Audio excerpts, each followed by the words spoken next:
Hello दोस्तों, मैं अजीत मौर्य एक बार पुनः जुड़ चुका हूं आपके साथ। और आज हम लोग बात करने वाले हैं विटामिन B2 पर। इसके पिछली वीडियो में हमारी और आपसे चर्चा हुई थी विटामिन 1 को लेकर के, और इसी कड़ी में हम विटामिन B2 की आज बात करेंगे। चलिए, यहाँ पे विटामिन B2 की बात करें तो सबसे पहले हम लोग जानते हैं इसका रासायनिक नाम क्या है।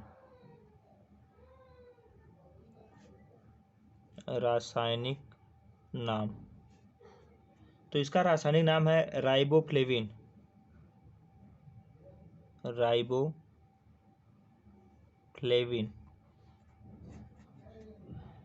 राइबोफ्लेविन अब देखिए, नाम तो राइबोफ्लेविन है, इसे लैक्टोफ्लेविन के नाम से भी जाना जाता है। इसे लैक्टोफ्लेविन के नाम से जाना। अब देखिए, यहाँ पे आप लोग देख चुके हैं, इसके पहले पढ़ चुके हैं कि यहाँ पर देख रहे हैं आपको एक शब्द दिख रहा है लैक्टो। लैक्ट का अर्थ संबंध आपका किससे है? दूध से है। जैसे हम लोग देखते हैं लैक्टिक एसिड यानी कि दूध में पाया जाने वाला अम्ल लैक्टिक एसिड, दूध पान यानी कि स्तनपान, दूध पिलाना जिसको लैक्टेशन कहते हैं। इस प्रकार से जहाँ पर भी आपको लैक्ट या लैक्टो मिल जाए उसका संबंध दूध से होता है। अब यहाँ पर आप लोग देख रहे हैं कि इसे लैक्टोफ्लेविन के नाम से भी जाना जाता है, यानी कि लैक्टोफ्लेविन का नाम क्यों पड़ा? क्योंकि इसका संबंध दूध से है। अब कैसे दूध से है तो जानेंगे। अब लैक्टोफ्लेविन के नाम जानता है, इसका लैक्टोफ्लेविन के नाम से जानने का कारण क्या है, इसको यहीं पे समझ लेते हैं। क्योंकि इसे सबसे पहले दूध से ही अलग करके ज्ञात किया गया था। क्योंकि इसको सबसे पहले दूध से ही अलग करके ज्ञात किया गया था, इसीलिए इसका नाम जो है लैक्टोफ्लेविन पड़ा। अब खोज की बात कर लें कि विटामिन B2 की खोज किसने किया, तो एक नाम आपका आता है प्यारा सा, कुहन KUHEN।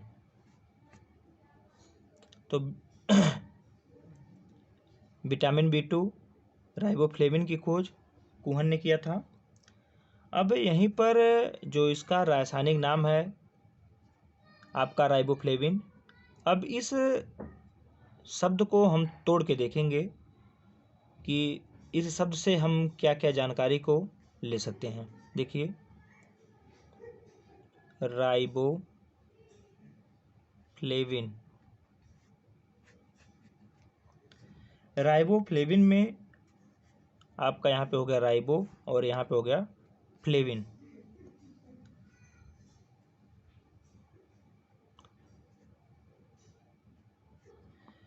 यहाँ के जो राइबो है तो इसका संबंध है राइबोज नामक पेंटोज शर्करा से है।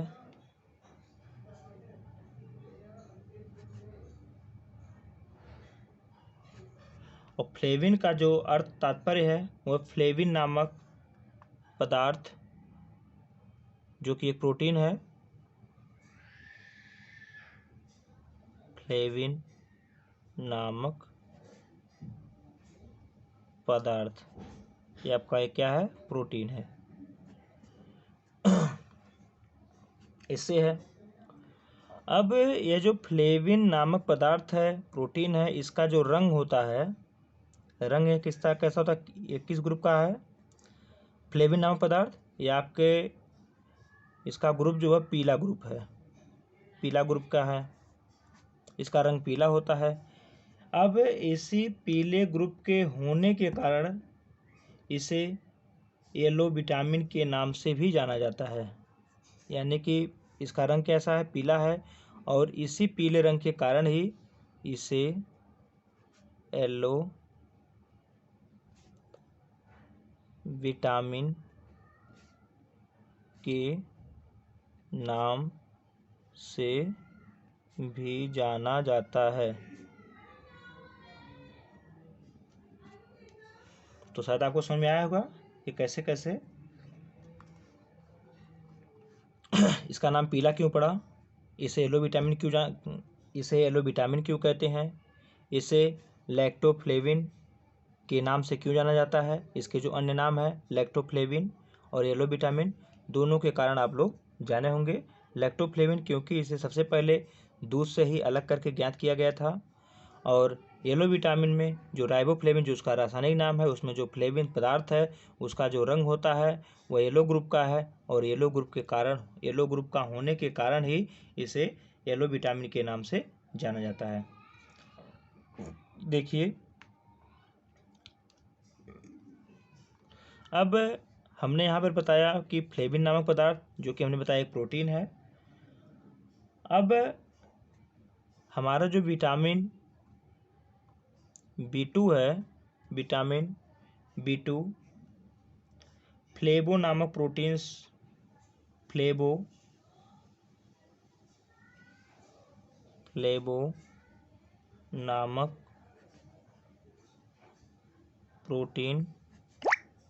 से बना तत्व है। फ्लेवो नामक प्रोटीन यानी कि फ्लेवो प्रोटीन।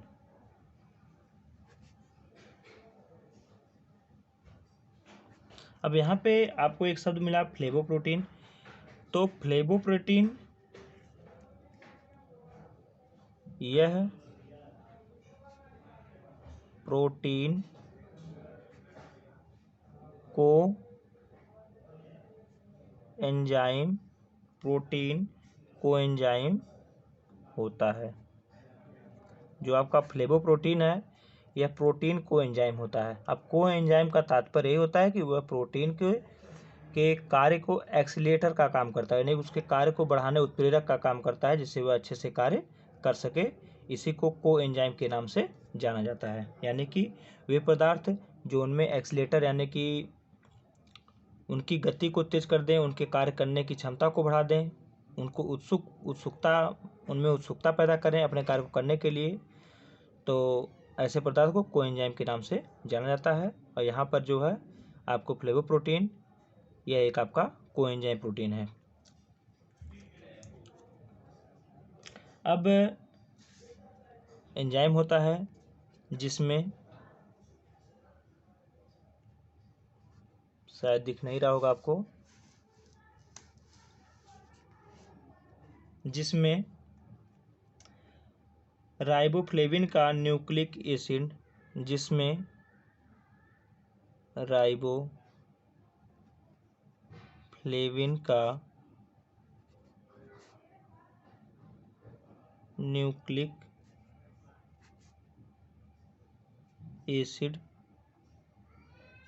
उत्पन्न होता है। न्यूक्लिक एसिड को हम बात करें, हम लोग पहले देख चुके हैं, पढ़ चुके हैं पिछले वीडियो में। इसकी पिछली वीडियो में नहीं बल्कि हम लोग पीछे जो वीडियो किए थे तो वहाँ पे इसकी चर्चा हुई थी, प्रोटीन में शायद। और ये प्रोटीन जैविक क्रियाओं के विस्तृत श्रृंखला में भाग लेते हैं, और ये प्रोटीन जैविक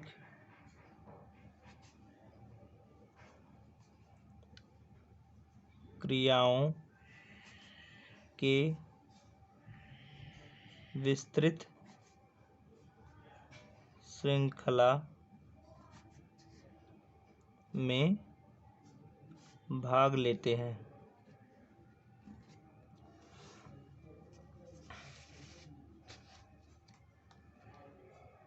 विस्तृत श्रृंखला में भाग लेते हैं। अगला पॉइंट देखिए, राइबोफ्लेविन का फ्लेविन आइसो एल्कोसाजिन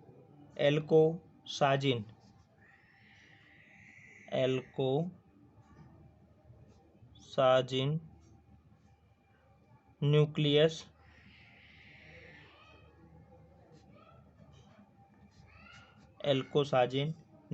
के रूप में उपस्थित होता है।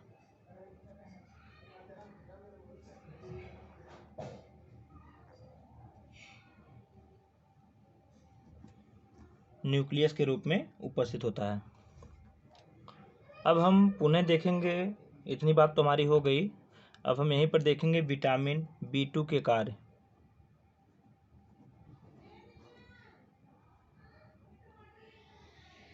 विटामिन B2 के कार्य।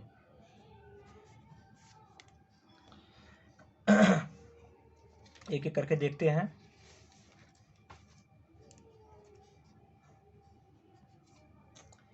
विटामिन B2 शरीर वृद्धि में सहायक होता है। दूसरा पॉइंट, त्वचा को सुंदर एवं क्रांतिमय बनाने में सहायक होता है। हार्मोन्स को नियंत्रित व नियमित करने के लिए कार्य करता है। इतनी बात आ गई समझ में, यानी कि शारीरिक वृद्धि में सहायक, त्वचा को सुंदर एवं क्रांतिमय बनाने में सहायक, हार्मोन्स को नियंत्रित व नियमित करने में सहायक, हार्मोन्स को नियंत्रित करने के लिए आरबीसी बनाने में सहायक, हार्मोन्स को नियंत्रित करने के लिए आरबीसी बनाने में सहायक। और आरबीसी बनता कहाँ है? आपके अस्थिमज्जा में, और उसमें आपके लाल अस्थिमज्जा, रेड बोन मैरो। अगला पाता पॉइंट, फ्लेवोप्रोटीन को एंजाइम होने के कारण, जैसे हमने पिछले बताया कि आपका जब फ्लेवो था राइबोफ्लेविन में, फ्लेवो आपका एक प्रोटीन है और उसमें हमने क्या बताया, इसका कलर येलो होता है, इसके कारण इसको क्या येलो विटामिन कहा जाता है, येलो विटामिन। और उसमें जो आपका फ्लेवो था प्रोटीन को एंजाइम है, और इसी के कारण यह जो है CHO यानी कि कार्बोहाइड्रेट, प्रोटीन और वसा के चयापचय में सहायक होता है। शायद बात आपको समझ आएगी। आपका जो फ्लेवो है यह एक प्रकार का प्रोटीन को एंजाइम है, यानी कि प्रोटीन को अपने कार्य करने के लिए उत्प्रेरित करने वाला है, और जिसके कारण यह आपके कार्बोहाइड्रेट, प्रोटीन और वसा के चयापचय में सहायक होता है। अगला पॉइंट देखिए, आँखों की रेटिना पर स्वतंत्र रूप से रहकर आँखों की नाड़ियों को उत्तेजित करता है। रेटिना मतलब आपके आँख के बीच का काला भाग, पर स्वतंत्र रूप से रहकर आँखों की नाड़ियों को उत्तेजित करता है। फ्लेवो प्रोटीन को एंजाइम के रूप में कार्य करता है, आपको पता ही है। तंतुओं के ऑक्सीकरण में भाग लेने वाले को एंजाइम के रूप में कार्य करता है। अब यहाँ पर ऑक्सीकरण आपके सामने एक शब्द मिला, अब जान लेते हैं थोड़ा सा ऑक्सीकरण होता क्या है। तो ऑक्सीकरण में हाइड्रोजन के परमाणु का निकलना एवं ऑक्सीजन के परमाणु का जुड़ना, ये जो घटना है यही घटना आपकी ऑक्सीकरण कहलाती है।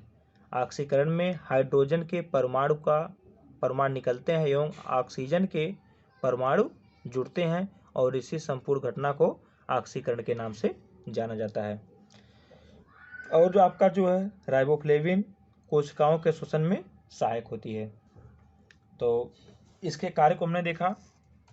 अब हम अगले पॉइंट को देखेंगे, विटामिन B2 की कमी से होने वाले रोग, यानी कि कमी से रोग की बात करें, सबसे पहले इसमें देखेंगे चिलोसिस, बहुत इंपॉर्टेंट है और इन्हीं रोगों को बार बार पूछता है। चिलोसिस है, इसमें होता क्या है कि ओठों के किनारे, ओठ हो गए और चलिए, अच्छे से नहीं बना पा रहे हैं। कुछ इस तरह से ओठ होता है और इन्हीं ओठों के किनारे घाव हो जाता है। त्वचा बेरुखी सूख जाती है जिसके कारण घाव हो जाता है और घाव हो जाने के कारण रक्त आता है, इसमें दर्द रहता है आदि इसके लक्षण होते हैं चिलोसिस के, और इसी को चिलोसिस के नाम से जाना जाता है। यानी कि हम कह सकते हैं कि ओठों के किनारे त्वचा का बेरुखा होना, बेरुखी त्वचा होगी तो जाहिर सी बात उसमें मॉइस्चर होगा नहीं। मॉइस्चर ना होने के कारण आपके घाव उसमें हो जाएंगे, सूखी रहेगी और घाव हो जाएंगे, और घाव हो जाने के कारण यहाँ से जब इसकी स्थिति बिगड़ जाती है, चिलोसिस अपने गंभीर स्थिति पर होता है, तो यहाँ से आपके ब्लड भी निकलने लगता है, और जब ब्लड निकलेगा तो वहाँ से आपको दर्द भी होगा। तो इसकी कमी जो रोग होता है चिलोसिस होता है। चिलोसिस मतलब आपके ओठों के किनारों की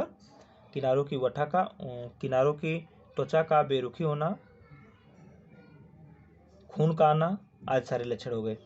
अगली बीमारी को देखें, एंगुलर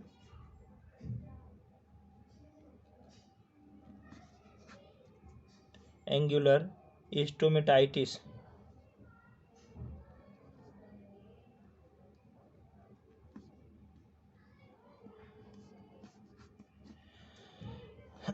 तो एंगुलर स्टोमेटाइटिस क्या होता है जान लेते हैं। इसमें आँखों के मध्य या संपूर्ण आँखों पर चिलोसिस हो जाता है। आँखों के मध्य या संपूर्ण आँखों पर चिलोसिस हो जाता है। ये आपका एंगुलर स्टोमेटाइटिस है। आँखों नहीं, देखिए दिमाग में तो ओठ चल रहा, लेकिन मैं बोलने को आँख बोल दे रहा हूँ। ओठों के मध्य या संपूर्ण ओठों पर, यहाँ पे देखिए हमने जब सिर्फ चिलोसिस की बात किया तो ओठ के किनारे की ही सिर्फ बात हो रही थी, लेकिन जब वहीं पर हम एंगुलर स्टोमेटाइटिस की बात कर रहे हैं तो ओठ के मध्य, यानी कि जो आप देखेंगे ओठ का जो नीचे का हिस्सा होता है कुछ इस तरह से यहाँ बीच में घाव हो जाती है, और या तो जो है मध्य या संपूर्ण ओठ पर जो है चिलोसिस मतलब कि बेरुखी त्वचा या ब्लडिंग का होना, इस तरह की घटना को देखा जाता है। तो जब इस तरह के सिम्टम को देखते हैं तो वही आपका क्या है, एंगुलर स्टोमेटाइटिस है। चलिए अगली बीमारी को देखते हैं, ग्लोसाइटिस।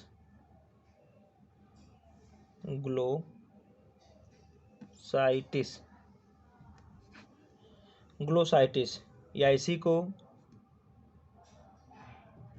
ग्लोसिस्ट के नाम से भी जानते हैं। ग्लोसाइटिस या ग्लोसिस्ट। ग्लोसिस्ट में होता क्या है कि इसमें हमारे जीभ पर घाव हो जाते हैं,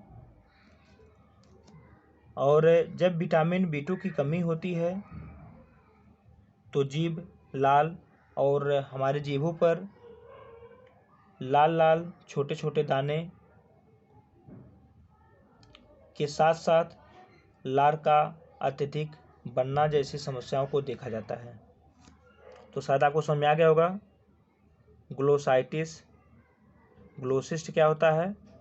यानी कि ग्लोसिस्ट में क्या होगा, इसका संबंध जीभ के घाव से है, और जीभ के घाव में क्या होगा कि जब विटामिन B2 यानी राइबोफ्लेविन की कमी होती है तो आपके जीभ का जो रंग होता है लाल हो जाता है, और हमारे जीभ पर छोटे छोटे दाने, जीभ पर घाव, और इस स्थिति में लार का अधिक बनना आदि समस्याएं देखी जाती हैं। तो 3 बीमारी अब तक हमने देखा, चिलोसिस देखा, एंगुलर स्टोमेटाइटिस देखा और ग्लोसाइटिस देखा। 3 बीमारी हो गई। अगला देखते हैं। अगला आपका आता है कार्नियल वस्क्यूलाइजेशन। देखिए, कार्नियल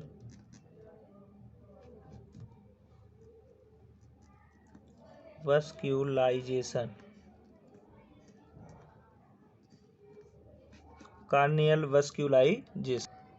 इसमें होता क्या है कि विटामिन B2 के अभाव में नेत्रों की जो रक्त कोशिकाएं होती है उसमें घाव हो जाता है। नेत्रों की रक्त कोशिकाओं में घाव हो जाता है और घाव हो जाने के कारण आँखों में पानी का आना, जलन होना, आँखों का लाल होना आदि समस्याएं देखी जाती हैं। और इन समस्याओं के फलस्वरूप हमारे आँखों की कार्निया पर कोशिकाओं का जाल बन जाता है। हमारी आँखों की कार्निया बीच में होती है, काला भाग, और इस पे हम लोग देखेंगे तो ऐसे रेड रेड जो है इस तरह से हमको जो है कोशिकाओं का जाल दिखता है और आँखों में रक्त के निशान दिखाई देते हैं। जाल बन जाएगा और इस तरह से हम देखेंगे तो इसमें जो है लाल लाल ऐसे कोशिकाएं हमको दिखाई देती हैं हमें। चलिए, ये आपका हो गया कार्नियल वस्क्यूलाइजेशन। अगला हम देखते हैं, अगली बीमारी का नाम आता है नेसुला वायल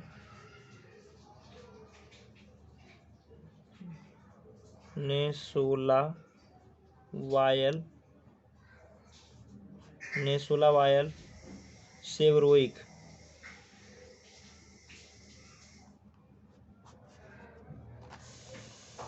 नेसुला वायल सेवरोइक, इसमें क्या होता है, जब हमारे शरीर में विटामिन B2 की कमी हो जाती है तो नेसुला वायल फोल्ड, जिसे स्माइल लाइन, लाफ लाइन के नाम से जाना जाता है,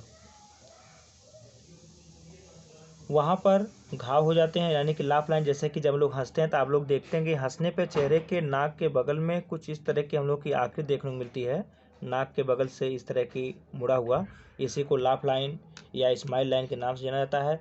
और जब इसकी कमी हो जाती है तो वहाँ पे घाव हो जाता है और नाक के पास से शुरू होकर के ओठों के किनारों तक आने वाली रेखा पर घाव को प्रदर्शित करता है। नाक के पास से शुरू होकर ओठों के किनारों तक आने वाली रेखा पर घाव को प्रदर्शित करता है। बात समझ में आ गई होगी। जो हमारी नेसुला वायल फोल्ड है, यानी कि स्माइल लाइन है, लाफ लाइन है, इसे इस नाम जानते हैं। क्यों जानते हैं? क्योंकि जो हमारी स्माइल लाइन स्माइल करने पर जो संरचना बनती है, जो लाइन की आकृति बनती है, वहाँ पे घाव हो जाता है। और वहाँ पे देखेंगे कि यह नाक से प्रारंभ होकर ओठों तक आ जाता है और इस पर घाव प्रदर्शित होने लगता है। और इस प्रकार की घटना को हुई हम लोग नेसुला वायल सेवरोइक के नाम से जानते हैं। इस बीमारी को नेसुला वायल सेवरोइक के नाम से जानते हैं। अगली बीमारी जो हमारी है विटामिन B2 की कमी से एंगुलर डर्मेटाइटिस है।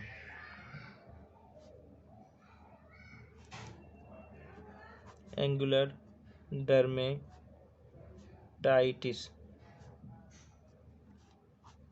डर्मेटाइटिस है।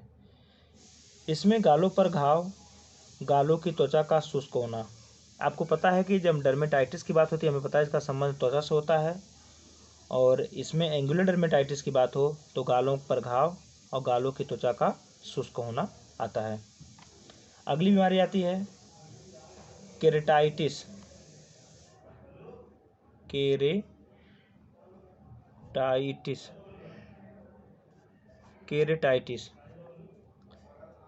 इसमें शरीर का कोई भी अंग प्रभावित हो सकता है। केरेटाइटिस की स्थिति में प्रभावित हो सकता है। जिस अंग पर केरेटाइटिस हुआ हो वह अंग शुष्क हो जाता है और शुष्क होकर फटने लगता है। चलिए नोट पॉइंट में देख लेते हैं। विटामिन B2 की कमी से बहुत इम्पॉर्टेंट है और यह परीक्षा का भाग भी कई बार बना है कि विटामिन B2 की कमी से पुरुषों के अंडकोश में घाव हो जाता है। तो इस तरह से पूछता है विटामिन B2 की कमी से पुरुषों के अंडकोश पर कैसा संकेत मिलता है, तो इसकी कमी से पुरुषों के अंडकोश पर घाव हो जाता है। अल्सर मुख्यतः विटामिन B2 की कमी से होता है। आपको अल्सर का तात्पर्य ही घाव से है। और किसकी कमी से होगा? विटामिन B2 की कमी से। राइबोफ्लेविन की कमी को एरिबोफ्लेविनोसिस कहते हैं। राइबोफ्लेविन की कमी को एरिबोफ्लेविनोसिस कहते हैं। इसकी कमी को पेलाग्रा विथ पेलाग्रा भी कहते हैं। यानी कि राइबोफ्लेविन B2 की कमी को पेलाग्रा विथ पेलाग्रा के नाम से जानते हैं, क्योंकि इसमें पेलाग्रा के लक्षण दिखते हैं परंतु खुलकर सामने नहीं आते हैं, इसलिए इसको पेलाग्रा विथ पेलाग्रा कहा जाता है। और इसके साथ ही साथ इसे पेलाग्रा साइन पेलाग्रा भी कहते हैं। अब अगर हम बात करें विटामिन B2 के अवशोषण की बात करें तो विटामिन B2 का अवशोषण आपकी छोटी आंत में होता है। अगर इसके विसर्जन की बात करें तो आपको पता है कि यह आपके वाटर सोल्यूबल विटामिन है, कहता है यह जो जल में घुल जाएगी और इसका जो विसर्जन होगा वो मूत्र के द्वारा होगा। अगर हम इसके स्रोत की बात करें तो आपका सूखी ईस्ट, मछली, अंडा, दूध पाउडर, यकृत, हरी सब्जी आदि। चलिए धन्यवाद, पुनः मिलते हैं किसी नेक्स्ट वीडियो में।